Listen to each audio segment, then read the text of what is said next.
এটা তোমরা দেখে বুঝতে পারছো নিশ্চয়ই, এটা একটা আঁচিল। ঘাড়ে বহু বছর ধরে এই আঁচিলটা রয়েছে।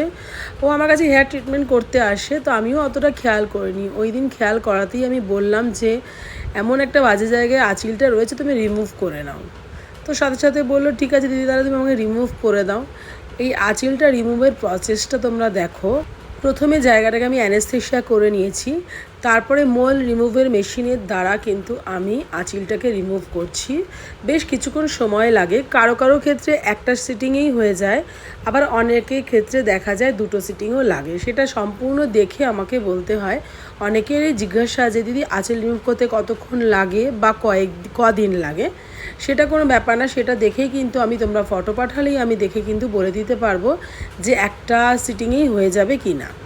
বহু বছর ধরে বহু মানুষের এইভাবে আমি আঁচিল রিমুভ করে যাচ্ছি, এবং যাদেরই আঁচিল রিমুভ করেছি তাদের কিন্তু সেকেন্ড টাইম সেখানে আর হয়নি। অনেকেরই পুরো মুখে আঁচিল ছিল, সেগুলোকে কিন্তু আমি রিমুভ করে দিয়েছি।